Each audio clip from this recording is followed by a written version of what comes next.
நமது ஸ்ரீ சங்கரா தொலைக்காட்சியில் 144 ஆண்டுகளுக்கு ஒருமுறை மட்டும் நம் வாழ்நாளில் வரும் மகா கும்பமேளா. மோட்ச நம்பிக்கையில் கோடிகளில் பக்தர்கள், ரிஷிகளும் சந்நியாசிகளும் நீராடும் நிகழ்வான சாகி ஸ்நானத்தின் போது எடுக்கப்படும் திரிவேணி சங்கமம் புண்ணிய தீர்த்தம் உங்கள் ஸ்ரீ சங்கரா டிவி வழங்கவிருக்கிறது. மேலும் www.shankaraworld.com என்ற இணையதளத்திற்கு சென்று முன்பதிவு செய்யலாம். ஸ்ரீ சக்கர வரதாச்சாரியம் சுத்த சத்வ குருத்தமம் ஸ்ரீநிதிம் ராகவம் வந்தே அபார கருணாகரம் அக்ஞாதிமார்க இதி சப்ரணயம் ஸ்வயாத்ராம் கிருத்வா பதேத பரமே வசதிம் சமாதௌ திருஷ்ட்வாத விச்சுதிம் அவாப்ய ததோதி கின்னஹ தம் மோக்ஷதம் நுவதி முக்த ஜனாபிபோக்யம். கவசம் கனெக்ட் நேயர்களுக்கு நமஸ்காரம்.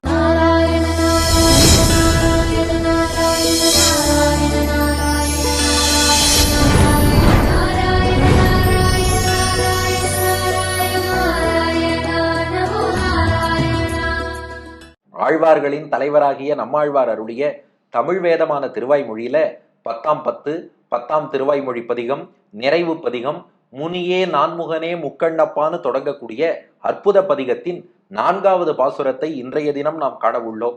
இந்த 10 பாசுரங்களிலும் நமக்கெல்லாம் முக்தி அளிப்பவர் பகவான், முக்தி பெற்ற அடியார்களுக்கு அங்கே இனிப்பவர் பகவான் என்பதை நம்மாழ்வார் காட்டி வருகிறார். ஒவ்வொரு பாட்டில் ஒவ்வொரு காரணம் சொல்கிறார். 4ஆம் பாட்டுல என்ன காரணம் சொல்றார்னா, இந்த உலகத்தை எல்லாம் தனக்கு சரீரமாக உடலாக கொண்டிருப்பவன் பகவான், உள்ளே உயிராக இருப்பவன் பகவான். உயிர்தான உடம்ப பாதுகாக்கணும், உடம்புக்கு தேவையான நல்லதை உயிர்தான செய்யணும். ஆகையினாலதான் உள்ளே உயிராக இருக்கக்கூடிய பகவான் அவனுக்கு சரீரமாக இருக்கக்கூடிய நம்ம அத்தனை பேருக்கும் முக்தி அளிக்கிறான், முக்தியில் இனிக்கிறான். இதை சொல்வது 4வது பாசுரம். உங்கள் மனத்திரையை திறந்து கொள்ளுங்கள். திருநெல்வேலி கருகே தாமிரபரணி நதிக்கரை, ஆழ்வார் திருநகரி திருக்குருகூர் என்ற க்ஷேத்திரம், திருப்புடியாழ்வார் என்ற புளிய மரத்தடியிலே ஆச்சரியமாக நம்மாழ்வார் எழுந்தருளியிருக்கிறார். எதிரே பிராட்டியோடு கூடிய பெருமாள் கருட வாகனத்திலே எழுந்தருளி நம்மாழ்வாருக்கு மோட்சம் கொடுக்க போறேன்னு சொல்லிட்டு ஆனாலும் தாமதப்படுத்திட்டு இருக்கார். மானச அனுபவம் பெற்ற நம்மாழ்வாருக்கு இப்பவே வைகுண்டம் போகணும்னு ஆசை. அதனால வளைச்சு பிடிச்சு தாய் மேல் ஆணை தலைவன் மீது ஆணைன்னு ஆணையிட்டு மோட்சம் வாங்கணும்னு சொல்லி நம்மாழ்வாரும் வாதம் செய்து கொண்டிருக்கிறார். இந்த நிலையில நம்மாழ்வார் பெருமாளை பார்த்து கேட்கிறார், பகவானே, எங்கிட்ட ஏதாவது கை முதலோ சாதனமோ இருந்தா அதை வச்சு முக்தி அளிப்பேன் என்கிறாயே, உன்னுடைய வாதமே தப்பு. அடியேன் உனக்கு சரீரமாக உடலாக இருக்கிறேன். உன் உடம்புக்கு ஒரு கஷ்டம்னா உள்ளே உயிராக இருக்கும் நீதானே காப்பாற்ற முடியும். அப்படி இருக்கும்போது எங்கிட்ட ஒண்ணு இருக்கான்னு நீ எப்படி கேட்கலான்ட்டார். இப்ப பெருமாளை மடக்கிறார் நம்மாழ்வார். இந்த உடம்புக்குள் ஜீவாத்மா இருப்பது போல ஜீவாத்மாவை உடலாக கொண்டு ஜீவாத்மாவுக்குள்ள பெருமாள் இருக்கார். இப்ப நம்மாழ்வார் இந்த 4ஆம் பாட்டுல கேட்டும் கேள்வி என்னன்னா, இப்ப உடம்புல நம்ம கையில ஒரு அழுக்கு ஒட்டின்னு இருக்குன்னு வச்சுக்கோங்க. உடம்புல அழுக்கு ஒட்டின்னு இருக்குன்னா உள்ள இருக்கும் ஆத்மாவாகிய நான் அந்த அழுக்கு போக்கணுமா, உடம்பே போக்கிக்குமா? உடம்புக்கு தானா செயல்பட முடியாது. உள்ளிருக்கும் ஆத்மாதான். உடம்புல அழுக்கு இருக்குன்னா ஆத்மா தானே அழுக்க போக்கும். அது போல பகவானே, இந்த ஜீவாத்மாவை உடலாக கொண்டு ஜீவாத்மாவுக்குள் பரமாத்மாவாகிய நீ இருக்கிறாய். அப்ப எங்கிட்ட தோஷம் இருக்குன்னா அதை போக்கி மோட்சம் கொடுக்க வேண்டியது உன் பொறுப்பாச்சே. உன் பொறுப்பாக இருக்கும்போது என் தலையில பொறுப்பை கட்டி நீ என்ன செய்தாய், என்ன சாதனம் செய்தாய், பக்தி யோகமா கர்ம யோகமா ஞான யோகமா கேள்வி கேட்காத. என்னை சரீரமாக கொண்டு உள்ளே உயிராக இருக்கிறாயே நீ, உனக்கு பொறுப்பு இருக்கு. என்னை காக்க வேண்டியது உன் பொறுப்பு. அதனால என்னை நானே பார்த்து கொள்ள வேண்டும் என்று விட்டு விடாமல் என் காரியத்தை நீ செய்துதா என்கிறார். அதுதான் இந்த 4வது பாசுரம். வாருங்கள் அனுபவிப்போம். உம்பர் அம் தன் பாழேயோ அதன் உள் மிசை நீயேயோ அம்பர நல் சோதி அதனுள் பிரமன் அரண் நீ உம்பரும் யாதவரும் படைத்த முனிவன் அவன் நீ எம் பரம் சாதிக்கல் உற்று என்னை போர விட்டிட்டாயே. உம்பர் அந்தன் பாழேயோ அதன் உள்மிசை நீயேயோ அம்பர நல் சோதி அதனுள் பிரமன் அரண் நீ உம்பரும் யாதவரும் படைத்த முனிவன் அவன் நீ எம்பரம் சாதிக்கலுற்று என்னை போர விட்டுட்டாயே. ஐயோ பகவானே, என் காரியத்தை நான் பாத்துக்கிறதா? இந்த மொத்த பிரபஞ்சமும் உனக்கு சரீரமாச்சே. மொத்த பிரபஞ்சத்தில் உள்ள ஒவ்வொரு பொருளுக்குள்ளும் உள்ளே ஆத்மாவாக உயிராக நீ இருக்கிறாயே. மறந்து விட்டாயா? நான் ஞாபகப்படுத்துறேன் நம்மாழ்வார். உம்பரன் தன் பாழேயோ. இந்த உலகத்துக்கெல்லாம் காரண பொருளாக இருப்பது எதுனா மூல பிரகிருத்தின்னு சொல்லுவார். அந்த மூல பிரகிருதிங்கிறது தான் ரா மெட்டீரியல். அந்த ரா மெட்டீரியல் ஆகிய மூல பிரகிருதி இருக்கே, அதுதான் மாறுபட்டு மைக்ரோ ஃபார்ம்ல இருந்து மேக்ரோ ஃபார்முக்கு மாறி இந்த உலகம் என்பது உருவாகிறது. அதை பகவான் படைக்கிறான். அந்த மூல பிரகிருதிக்குள்ளேயே நீதானே இருக்கிறாய். உம்பரந்தன் பாழேயோ. மூல பிரகிருத்தியேன்னு பெருமாளை கூப்பிட்டுட்டார். ஏன்னா மூல பிரகிருதிக்குள்ள பெருமாள் இருக்கிறதுனால அவரையே மூல பிரகிருத்தின்னு சொல்லலாம். உம்பரந்தன் பாழேயோ. உம்பர் அப்படின்னா மிக உயர்ந்து இருக்கக்கூடிய இந்த மூல பிரகிருதி இருக்கே, அது ரொம்ப வசதியாம். ஏன்னா அதிலிருந்து தான் மற்றைய எல்லா ஜட பொருள்களும் வருது. முதல்ல மூல பிரகிருதி மட்டும்தான் இருக்கும். அதுக்கப்புறம் அது என்ன ஆகுதுன்னா மகான் என்ற ஒரு தத்துவமாக உருவாகிறது. அந்த மகான்கிறது தான் கொஞ்சம் மேக்ரோ ஃபார்முக்கு வரும். அதுக்கப்புறம் அகங்காரம் என்ற தத்துவம், அதுதானே இந்த ஜீவாத்மாவை உடம்போடு ஐடென்டிஃபை பண்ண வைக்கிறதே, அந்த அகங்காரம்ங்கிற தத்துவம் வரும். அதுக்கப்புறம் மனசு, அதுக்கப்புறம் நம்முடைய மற்ற புலன்கள், 5 ஞானேந்திரியங்கள், 5 கர்மேந்திரியங்கள், பஞ்சபூதங்கள்னு சொல்றோம். நிலம், நீர், காற்று, நெருப்பு, வானம், பஞ்ச தன்மாத்திரங்கள், 5 வித உணர்ச்சிகள், பார்த்தல், கேட்டல், சுவைத்தல், நுகருதல், தொடுதல். இது எல்லாம் எங்கேருந்து வருதுன்னா அந்த மூல பிரகிருதி தான் பேசும். அப்போ உம்பர்னா ரொம்ப பெரிதாக இருக்கக்கூடியன்னு அர்த்தம். உம்பர் அந்த மூல பிரகிருதி இருக்கே, அது ரொம்ப பெருசு. மற்ற எல்லா ஜட பொருள்கள், அச்சேதன தத்துவங்கள் எல்லாம் அதுல இருந்து தான் வருது. உம்பர். அம்முன்னா அற்புதமான அர்த்தம். இந்த அற்புதமான பலவிதமான உலகில் உள்ள பொருள்கள், அற்புத சிருஷ்டின்னு எல்லாம் பாக்குறோமே, இந்த அற்புதங்கள் எல்லாம் மூல பிரகிருதியிலேருந்து தான் வந்தது. சொல்றான் உலகத்துல 7 அதிசயம், 8வது அதிசயம் எல்லாம் சொல்றான். இந்த எல்லா அதிசயமும் எங்கேருந்து வந்ததுன்னா அந்த மூல பிரகிருதி மைக்ரோவா இருக்கே, அதுக்குள்ளேந்து வந்தது. அதனால அற்புதமான. தன்னுனா குளிர்ந்து இருக்கக்கூடியன்னு அர்த்தம். அந்த மூல பிரகிருதிங்கிறது குளிர்ந்த நிலை, ஆங்கிலத்துல ஃப்ரோசன் ஸ்டேட்னு சொல்லுவா இல்லையா, அது போல குளிர்ந்து இருக்குமா. பகவான் என்ன பண்றான், அந்த குளிர்ந்து இருக்கும் மூல பிரகிருதியை உடைத்து அதிலிருந்து அடுத்தடுத்து எல்லா சிருஷ்டியும் உருவாகும்படி பண்றான். அப்ப தன்னுனா தனிந்து குளிர்ந்து இருக்கக்கூடியன்னு அர்த்தம். உம்பர் பெரிதாக எல்லாத்துக்கும் காரணமாக மேலே இருக்கக்கூடிய, அற்புதமான உலக படைப்பை விளைவிக்கக்கூடிய, குளிர்ந்து இருக்கக்கூடிய, பாழ்னா மூல பிரகிருத்தின்னு அர்த்தம். இந்த இடத்துல பாழ் என்ற சொல் அந்த உலகின் காரண பொருள் ரா மெட்டீரியலான மூல பிரகிருத்தியை குறிக்கிறது. அதையும் நம்பிள்ள ஈட்டுல ரொம்ப சுவையா விளக்குறார். பாழ் அப்படின்னா விளைநிலம்னு அர்த்தமா. எதுக்குப்பா மூல பிரகிருதி விளைநிலம்னா, ஆமா, நீங்க உலகியல் இன்பம் அடையணும்னாலும் சரி அல்லது மோட்சம் அடையணும்னாலும் சரி, ரெண்டுமே விளையக்கூடிய நிலம் எதுனா மூல பிரகிருதி தான். ஏன்னா இந்த உலகத்தில் பகவான் நம்மை படைத்தால்தான் நீங்க உலகியல் இன்பம் அனுபவிக்கணும்னாலும் இந்த மூல பிரகிருதிக்குள்ள வந்தாதான் அனுபவிக்க முடியும். மோட்சம் போகணும்னாலும் இதுக்குள்ள ஒரு பிறவி எடுத்து பக்தி யோகமோ சரணாகதியோ பண்ணாதான் மோட்சம் பெற முடியும். அப்போ ஒரு நிலம்னு ஒண்ணு இருக்குன்னா, உங்களுக்கு ஃபுட் கிராப்ஸ் வேணும்னாலும் சரி, கேஷ் கிராப்ஸ் வேணும்னாலும் சரி, ஒரு நிலம் இருந்து அதிலே விதைத்தால்தான் அது விளைஞ்சு வரும். ஃபுட் கிராப், கேஷ் கிராப் மாதிரி உங்களுக்கு மோட்சம் வேணும்னாலும் சரி, உலகியல் இன்பம் வேணும்னாலும் சரி, மூல பிரகிருதியில் விதைத்தால்தான் போகம் மோட்சம் ரெண்டுமே கிடைக்கிறது. அதனால அதுக்கு பாழ்னு பேராம். உம்பர் எல்லாத்தையும் உண்டாக்கும்படி உயர்ந்து இருக்கக்கூடிய, அற்புதமாக இருக்கக்கூடிய, குளிர்ந்து இருக்கக்கூடிய, பாழ் போகத்துக்கும் மோட்சத்துக்கும் விளைநிலமாக இருக்கக்கூடிய உம்பரந்தன் பாழையோ. அந்த மூல பிரகிருதி ஏன்ட்டார் பெருமாளை பார்த்து. பாழையோனா ஹலோ பாழே பகவானே, மூல பிரகிருதி ஏன்னார். ஏன்னா மூல பிரகிருதிக்குள் இருந்து அதை இயக்குபவன் பகவான். அதனால அவனையே மூல பிரகிருத்தின்னு சொல்லிட்டார் நம்மாழ்வார். மூல பிரகிருதி மட்டுமா, அதனுள் மிசை நீயேயோ. மிசைனா அந்த இடத்திலேன்னு அர்த்தம். அதன் உள்மிசைனா அந்த மூல பிரகிருதிக்குள்ளே அதற்குள் கட்டுப்பட்டு வாழ்கிறார்களே ஜீவாத்மாக்கள், அதன் உள் மிசை இந்த மூல பிரகிருதிங்கிறதுக்குள்ள கட்டுப்பட்டு தான் பத்த ஜீவாத்மான்னு சொல்றோமே. பிறவி பிணிக்குள்ளே சிக்குண்டு இருக்கக்கூடிய எல்லா ஜீவாத்மாக்களும் அதனுள் இந்த மூல பிரகிருதியின் எல்லைக்குள்ளே உட்பட்டு அந்த முக்குணங்களுக்கு ஆட்பட்டு இதுல அந்த கர்மாவின்படி சுத்தி வந்துட்டு இருக்கோம் இல்லையா, அதன் உள்மிசை அந்த மூல பிரகிருதிக்குள்ளே கட்டுப்பட்டு இருக்கக்கூடிய ஜீவாத்மாக்களும் நீயேயோ, நீதானா எல்லா ஜீவாத்மாவும். இது என்னப்பா இது, ஜீவாத்மாவும் பெருமாள் மூல பிரகிருதியும் பெருமாளானா? அப்படி இல்ல, மூல பிரகிருதிக்குள்ளும் பெருமாள் தான் இருக்கார். மூல பிரகிருதிக்குள்ள இருக்கக்கூடிய ஜீவாத்மாக்கள் இருக்காளே, அந்த ஜீவாத்மாவுக்குள்ளும் பெருமாள் இருக்கார். அதனுள் மிசை அந்த ஜீவாத்மாக்கள் இருக்காளே, அந்த ஜீவாத்மாவுக்குள்ளும் நீயேயோ, நீதான் இருக்கிறாய்னு தாத்பரியம். ஆனா எல்லாத்தையுமே பெருமாள் பெருமாள்னு சொல்றாப்புல ஆழ்வார் பாடியிருக்காருன்னா, ஒரு சின்ன உதாரணம். ஒரு நண்பர்கிட்ட தண்ணி கொண்டு வாங்குறோம். அவர் ஒரு சொம்புல தண்ணி கொண்டு வரார். என்ன கொண்டு வந்தேன்னு கேட்டேன். நான் தண்ணி கொண்டு வந்தேன்னார். நீங்க சொல்லுங்க, அவர் சொம்பு கொண்டு வந்தாரா தண்ணி கொண்டு வந்தாரா? ஒருத்தர் சொல்லுவார், இல்ல இல்ல சொம்புல தண்ணி கொண்டு வந்தார். அது தெரியறது. அவர் கையில என்ன கொண்டு வந்தார்? சொம்பு தான் கொண்டு வந்தார். ஆனா சொம்பை எடுத்துன்னு வந்தவர் தண்ணீர் கொண்டு வந்தேன்னு சொல்றாரேன்னா, தண்ணீரை உடைய சொம்புக்கு தண்ணீரை உடைய சொம்புக்கு தண்ணீர்னே பேரு. தண்ணீர் என்றே அதை அழைக்கலாம். தண்ணீரை உடைய சொம்புக்கு தண்ணீர்னே பேர். அது போல ஜீவாத்மா சொம்பு போல இருக்கான். உள்ள தண்ணீராக பரமாத்மா இருக்கிறார். தண்ணீரை உடைய சொம்ப தண்ணீர்னே அழைக்கலாம். பரமாத்மாவுக்கு சொம்பா இருக்கும் ஜீவாத்மாவை பரமாத்மா என்றே அழைக்கலாம். அதுக்காக சொம்பும் தண்ணீரும் ஒன்னாகுமா? ஆகவே ஆகாது. சொம்பு வேறுதான், தண்ணீர் வேறுதான். அது போல ஜீவாத்மாவும் பரமாத்மாவும் ஒன்னாயிடுமா? ஆகாது. சொம்பான ஜீவாத்மா வேறுதான், உள்ளிருக்கும் பரமாத்மா வேறுதான். ஆனா சொம்புக்குள்ள தண்ணி இருந்தா சொம்பையே தண்ணீர்கிறோம். ஜீவாத்மாவுக்குள் பரமாத்மா இருந்தால் ஜீவாத்மாவையே பரமாத்மாங்கிறோம். அதனுள் மிசை நீயேயோ. அதனால மூல பிரகிருதிக்கு கட்டுப்பட்டு உள்ள ஜீவாத்மாக்களும் நீதான். ஏன்னா அவளுக்குள்ள நீ இருக்க. இதே எக்ஸாம்பிள் மூல பிரகிருதிக்கும் கொண்டு போங்க. மூல பிரகிருதி ஏன்னு பெருமாளை கூப்பிட்டார். ஏன்னா மூல பிரகிருதி கண்டெய்னரா இருக்கு. உள்ள தண்ணீர் போல் பெருமாள் இருக்கார். மூல பிரகிருதிக்குள்ள பெருமாள் இருக்கார். மூல பிரகிருதியே பெருமாள். உம்பரந்தன் பாழையோ.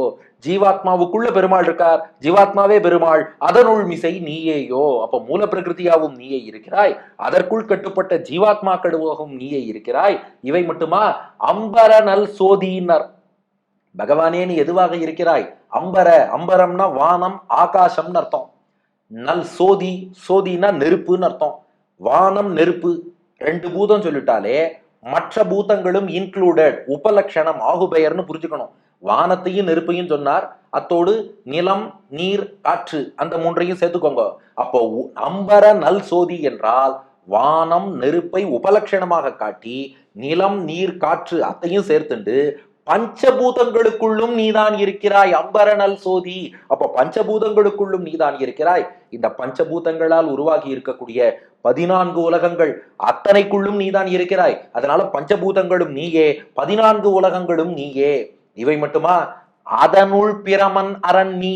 இந்த 14 லோகங்கள்னு பார்த்தோமே, அதனுள் அந்த 14 லோகங்களுக்குள்ள எத்தனையோ தேவர்களுக்கு லோகத்தை ஏற்படுத்தி வச்சு அதன் உள் அந்த லோகங்களுக்குள்ளே பிரமன் பிரம்மான் ஒருத்தர் இருக்கார். அரண். அரண் என்பது சிவபெருமானுடைய பெயர். அரண் சிவபெருமான். இவாளாமும் நீ, அவளுக்குள்ளும் நீதான் இருக்கிறாய். அவளும் உனக்கு சரீரம். மீண்டும் பார்த்துக்கோங்க, நமக்கு அடிக்கடி இந்த டவுட் வரும். ஒருவேளை நம்மாழ்வார் பெருமாளை பார்த்து நீயே பிரம்மா நீயே சிவன்கிறார், அங்க முனியே நான்முகனே முக்கண்ண பாக்குறார். அப்போ ஒருவேளை இது சமரசவாதமானா அதுக்கு தான் முன்பாட்டுல தெளிவுபடுத்திட்டார். மேவி தொழும் பிரமன் சிவன் இந்திரன் ஆதிக்கெல்லாம் நாவிக்கமல முதற்கிழங்கேன்னு அவளெல்லாம் படைத்து இயக்குபவன் பகவான்கிறத சொல்லிட்டார். அதை சொல்லிட்டு இப்படி சொல்றாருங்க போது எல்லாரும் ஒண்ணுன்னு சொல்றாருன்னு அர்த்தம் இல்ல. அவளுக்குள்ளேயும் இதே நாராயணன் இருந்து இயக்குகிறான்னு சொல்கிறாருன்னு புரிஞ்சுட்டாதான் எல்லா பாட்டையும் சேர்த்து புரிஞ்சுக்க முடியும். அது ஒரு சிலர் என்ன பண்ணிடுறா, எங்களுக்கு 2 பாட்டு ஃபேவரபிளா இருக்கு, முன்னாடி உள்ள பாட்டையும் விட்டுடுறோம், பின்னாடி உள்ள பாட்டையும் விட்டுடுறோம், எங்களுக்கு பிடிச்ச 2 பாட்டை மட்டும் வச்சு அர்த்தம் சொல்றோம்னா அது மொத்த ஆழ்வாரின் திருவுள்ளத்தை சொல்வதா ஆகாது. ஆகையினால மொத்த 14 உலகங்களுக்குள்ளும் நீயே இருக்கிறாய். பிரம்மா சிவனுக்குள்ளும் நீயே இருக்கிறாய். அப்ப 14 உலகங்களும் நீதான், பஞ்சபூதங்களும் நீதான். அந்த வகையில பார்த்தா பிரம்மா சிவனும் நீதான். அதனால அதனுள் பிரமன் அரண் நீ. அதனால இந்த பஞ்சபூதங்கள், இதனாலான 14 உலகங்கள், இதற்குள் வசிக்கக்கூடிய பிரம்மா சிவனுக்குள்ளும் நீ இருப்பதால் அவர்களும் நீயேன்னு சொல்லிடலாம். இது மட்டுமா? எல்லாரையும் படைச்சதே நீதானப்பா. உம்பரும் யாதவரும் படைத்த முனிவன் அவன் நீ. உம்பர்னா இந்த இடத்துல தேவர்கள்னு அர்த்தம். உம்பரும் தேவர்களை எல்லாம் படைத்தவன் நீ. இந்த இடத்துல யாதவர்னா எதுகுலத்தவர்னு அர்த்தம் இல்ல, யாவரும் எல்லாரும்னு அர்த்தம். யாதவரும் உலகத்திலே மற்ற யாவரும் என்னென்ன ஜீவாத்மாக்கள் எப்படிப்பட்ட ஜீவராசிகள் எல்லாம் இருக்கிறார்களோ, ஆல் பீயிங்ஸ்னு சொல்றோம் இல்லையா, அந்த பல வகை ஜீவராசிகளை எல்லாம் படைத்த, அன்று படைத்தவனான முனிவன் அவன் நீன்னர். முனிவன் அப்படின்னா சிந்தனையாளன் அர்த்தம். முன்பே பார்த்தோம் அல்லவா, முனியே சிந்திப்பவனே. முனிவன் பகவான் தான் சிந்திக்கிறாராம். எதனா அவளுடைய கர்மாவெல்லாம் சிந்தித்து, இவர் எப்படிப்பட்ட கர்மா பண்ணியிருக்கார், எவ்வளவு பாப்பம், எவ்வளவு புண்ணியம். முனிவன் எல்லாத்தையும் சிந்தித்து சிந்தித்து சிந்தித்து அதற்கேற்றபடி அத்தனை பேருக்கும் பிறவி கொடுத்தாயே. அப்ப அதுக்கு எவ்வளவு சிந்தனை பண்ணணும். ஒன்றும் இல்லை, ஒரு ஆஃபீஸ்லயோ பேங்க்லயோ கணக்கு பார்க்கணும்னாலே டேலி ஆக மாட்டேங்கிறது. ஆனா உலகத்துல உள்ள அத்தனை ஜீவாத்மாக்களின் பாப புண்ணியத்தையும் கணக்குல வச்சுட்டு அதற்கு ஏற்றபடி பாப புண்ணிய கலன் பலன் கர்மாங்கிறது தப்பாமல் எல்லோருக்கும் பலன் தரும்படி ஒருத்தன் கால்குலேட் பண்றான்னா, உம்பரும் யாதவரும் படைத்த முனிவன். அந்த படைக்கும் போது அவரவருடைய கர்மாவுக்கு ஏற்றபடி அந்தந்த சரீரத்தை ஒரு ஜீவாத்மாவுக்கும் கொடுத்துருக்கேன்னா, அப்பா முனிவன் அவன்னார். அவன்னா அந்த பிரசித்தமான அர்த்தம். ஏற்கனவே பார்த்தோம் அல்லவா, அந்த அதுவே. அதனால அந்த பிரசித்தமானவன்கிறது நீதான்ப்பா. ஏன்னா அந்த முனிவன் உலகத்தை படைத்தவன், அது நீ, அது டைரக்டா நீதான். அப்போ இதுவரை சொன்னதெல்லாம் பகவானுக்கு சரீரம். மூல பிரகிருதிக்கு நீ உள்ளே இருக்கிறாய், மூல பிரகிருதியும் நீயே. ஜீவாத்மாக்களுக்குள்ளே இருக்கிறாய், ஜீவாத்மாக்களும் நீயே. பஞ்சபூதங்களுக்குள்ளே இருக்கிறாய், பஞ்சபூதங்களும் நீயே. பிரம்மா சிவனுக்குள்ளே இருக்கிறாய், அதனால அவர்களும் நீயே. ஆனா இன்னொரு பக்கம் தேவர்கள், உலகத்தில் உள்ள மற்ற ஜீவராசிகள் எல்லோரையும் கர்மாவை பற்றி சிந்தித்து படைத்தவன் சாட்சாத் நீயே. நீதான் எல்லாரையும் படைத்தாய். இத்தனையும் பண்றேன்னா அப்போ உனக்கு சரீரமாக இருக்கக்கூடிய எங்களுக்கு ஒரு கஷ்டம்னா, உள்ளே உயிரான இருக்கக்கூடிய நீதான அதை போக்கி கொடுக்கணும். ஏன் உபனிஷத், பிருகதாரண்யக உபனிஷத் சொல்றது, எஃப் பிருத்திவியாம் திட்டன் பிருத்திவியா அந்தரஹா எம் பிருத்திவீன வேத எஸ்ய பிருத்திவி சரீரம் எஃப் பிருத்திவீம் அந்தரோ யமயதி ஏஷத ஆத்மா அந்தர்யாமி அமிர்தஹா. பூமியை உடலாக கொண்டு பூமிக்குள்ளே இருக்கிறான் பகவான். பூமியை விட வேறுபட்டவன். பூமிக்கு பகவான தெரியாது, ஆனா அவன் இல்லைன்னா பூமி இயங்காது. இது உபனிஷத் சொல்கிறது. நெருப்புக்குள் பகவான் இருக்கிறான், நெருப்பை விட வேறுபட்டவன். நெருப்பு அவனுக்கு சரீரம், நெருப்புக்கு அவனை தெரியாது, ஆனா அவன் இல்லைன்னா நெருப்பு இயங்காது. இது போல ஒன்னொன்னையும் சொல்லி, அது போல ஜீவாத்மாவுக்கும் ய ஆத்மனி திட்டன் ஆத்மனோந்தரோ எம் ஆத்மான வேத எஸ்ய ஆத்மா சரீரம் ய ஆத்மானம் அந்தரோ யமயதி ஏஷத ஆத்மா அந்தர்யாமி அமிர்தகான்னு ஜீவாத்மாவுக்குள்ளே பகவான் இருக்கிறான். அவன் ஜீவாத்மாவை விட வேறுபட்டவன். ஜீவாத்மா அவனுக்கு சரீரம். ஜீவாத்மாக்கள் எல்லாருக்கும் அவனை தெரியாது, ஆனா அவன் இல்லைன்னா ஜீவாத்மா இயங்காது என்று சொல்லி இருக்கே. அப்படி இருக்கும்போது எம்பரம் சாதிக்கலுற்று, என் காரியத்தை நீதானப்பா பார்க்கணும், என்னை நீதானே ரட்சிக்க வேண்டும், உடம்பை உயிர்தானே காக்க வேண்டும், அப்படித்தானே இவ்வளவு நேரம் வந்தாய். எம் பரம்னர், பரம்னா பாரம்னு அர்த்தம். எம் பரம், நான் சாதிக்க வேண்டிய பாரம், என் செயலை நான் செய்ய வேண்டாம்னு சாதிக்கலுற்று நீ சாதிப்பதற்காக வந்தாய். சாதிக்கலுற்று நான் சாதிப்பதற்காக, சாதித்து கொடுப்பதற்காக, நிறைவேற்றி கொடுப்பதற்காக உற்று கிட்டக்க வந்து எல்லாம் பண்றேன்னு ஆரம்பிச்சுட்டு திடீர்னு என்னை போற விட்டுட்டாயே. போற விட்டாய்னா கை விட்டுட்ட, கழட்டி விட்டுட்டேன்னு அர்த்தம். அதாவது என் காரியம் எல்லாத்தையும் நீயே பார்த்து கொள்வதாக. எம்பரம், அதுக்கு பக்கத்துல பிராக்கெட்ல நீன்னு போட்டுக்கோங்க. எம்பரம், என்னுடைய பாரத்தை, நான் செய்ய வேண்டிய காரியத்தை, நான் பெற வேண்டிய மோட்சத்தை நீ சாதிக்கலுற்று நீதான் சாதிச்சு கொடுக்கிறேன்னு என்கிட்ட வந்த. அதுக்காகத்தான் பிராட்டியோட கருட வாகனத்தில் வந்தாய். ஆனா வந்த இடத்துல தாமதப்படுத்துறேன்னா என்னப்பா இது, இந்த கை கேட்டினது வாய் கேட்டலங்கிற மாதிரி என்னை போற விட்டுட்டாயே. என்னை போற விடுதல்னா கைவிடுதல், கழற்றி விடுதல்னு அர்த்தம். பக்கத்துல வந்து உதவி செய்வது போல் வந்து விட்டு என்னை, உன்னையே நம்பி இருக்கும் என்னை, உனக்கு சரீரமான என்னை, உன்னால் காக்கப்பட வேண்டிய என்னை போற விட்டுட்டாயே. இப்படி கை விடுகிறாயே, கழற்றி விடுகிறாயே, உன் காரியத்தை நீ பார்த்துக்கோன்னு சொல்ல பார்க்கிறாயே, என்னால் எப்படிடா பார்த்துக்க முடியும்? நீ அல்லவோ என்னை காக்க வேண்டும். அதனால இன்னும் நீ உன் குணானுபவத்தை தரவில்லையே. நான் கேட்பது வெறும் திவ்யாத்ம ஸ்வரூபத்தை அனுபவிச்சா போதாது, நேர கண்ணெதிரில திருமேனியோடு உன்னை அனுபவிக்கணும். பிராட்டியோடு கூடிய உனக்கு கைங்கரியம் பண்ணணும், உன் குணங்களை அனுபவிக்கணும். தரமாட்டியா? போற விட்டுட்டாயே, கைவிட போறியா? அல்லது பகவானே நீ வழிகாட்டுவது எப்படி இருக்குன்னா, கர்மயோகம், ஞான யோகம், பக்தி யோகம்னு நீ எனக்கு வழிகாட்டுவது நளன் தமயந்திக்கு வழிகாட்டுவது போல் இருக்குன்ட்டாராம். இந்த நள மகாராஜா இருக்கானே, சூதாடி எல்லாத்தையும் இழந்துடுறான். எல்லாத்தையும் இழந்து தன் மனைவி தமயந்தியோடு காட்டுல ஒரு மண்டபத்துக்கு வரான். வந்தவன் என்ன பண்ணிட்டான், நளன் பக்கத்துல இருந்தாதான் தமயந்திக்கு பாதுகாப்பு. கடைசியில அவன் என்ன பண்ணிடுறான், தமயந்தி தூங்கிட்டு இருக்கும்போது, நான் பக்கத்துல இருந்தா உனக்கு கஷ்டம் போல இருக்கு, அதனால நான் உன்னை விட்டுட்டு போயிடுறேன். யாரு? தூங்கிட்டு இருக்கவள்கிட்ட சொல்றான், நான் உன்னை விட்டுட்டு போயிடுறேன், நீயா பார்த்து உங்க அப்பா பார்த்துக்கோ, எங்கேயோ பாதுகாப்பா போன்னு வழிகாட்டுறதா நினைச்சு துணையாக இருக்க வேண்டிய நளன் விட்டுட்டு போயிட்டான். அதுபோல எனக்கு நீ தமயந்திக்கு நளன் பாதை காட்டியது போல கர்மயோகம், ஞான யோகம், பக்தி யோகம் எதையோ காட்டிட்டு என்னை போற விட்டுட்டாயே. அப்படியே கை விட்டுட்டு போயிடலான்னு பாக்குறியா? என் காரியத்தை நீதான் நடத்தி தர வேண்டும், நடத்தித்தா என்று வளைத்து பிடித்து கேட்பதுதான் இந்த 4வது பாசுரம். உம்பரந்தன் பாழேயோ அதனுள் மிசை நீயேயோ அம்பர நல்சோதி அதனுள் பிரமன் அரண்ணி உம்பரும் யாதவரும் படைத்த முனிவன் அவன் நீ எம்பரம் சாதிக்கலுற்று என்னை போர விட்டிட்டாயே.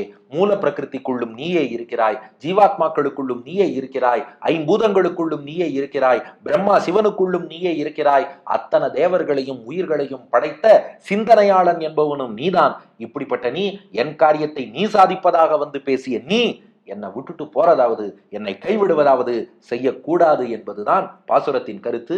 இதற்கு மகாவித்வான் வில்லூர் நடாதூர் வெங்கடசேஷாரிய மகாதேசிகன் அருளிய சம்ஸ்கிருத வடிவம். ஊர்த்வஸ்யோஜ்வல சீதல பிரகிருதி தன் மத்தியஸ்த வர்யஸ்துவமேவ அகோகோஜ்வல தேஜசி த்வமிகசன் பிரம்மாஹரஸ்துவம் சஹ உத்கிருட்டைரமரைரநாதி சகல ஸ்ரட்டா முனிஸ்துவம் சமே பாரே வோத்ருதயா விசிந்திய கிமுமாம் சம்சாரச்சாரேக்ஷிபஹா. அடியேன் வழங்கும் ஆங்கில வடிவம். O the Lord within the Moola Prakriti, O the Lord within the souls, O the Lord within the 5 elements, O the Lord within Brahma and Shiva, O the thinker who created devas and other beings, claiming to accomplish my task yourself, are you looking to forsake me என்று கேட்கிறார் நம்மாழ்வார். இனி இதுக்கு அடுத்த பாசுரம் கேள்வி தொடரப்போகிறது. அடுத்த பகுதியில் காண்போம். நம்மாழ்வார் திருவடிகளே சரணம், எம்பெருமானார் திருவடிகளே சரணம்.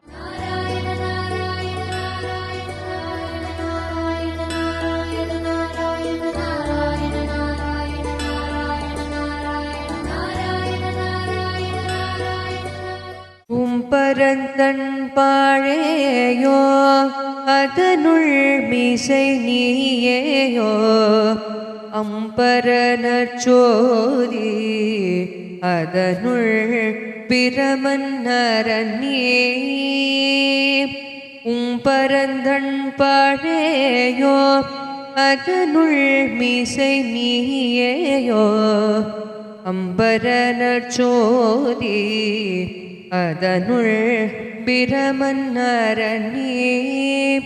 கும்பரும் யாதவரும் படைத்த முனிவன் அவனே என் பரஞ்சாதிக்கலுற்று என்னை போரவிட்டிட்டாயே.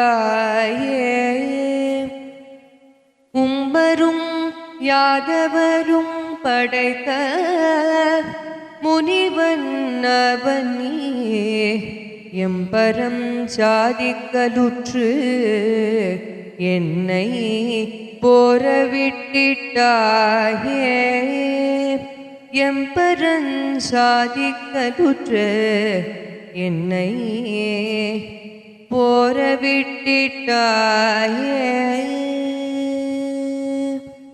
நமது ஸ்ரீ சங்கரா தொலைக்காட்சியில் 144 ஆண்டுகளுக்கு ஒரு முறை மட்டும் நம் வாழ்நாளில் வரும் மகா கும்பமேளா.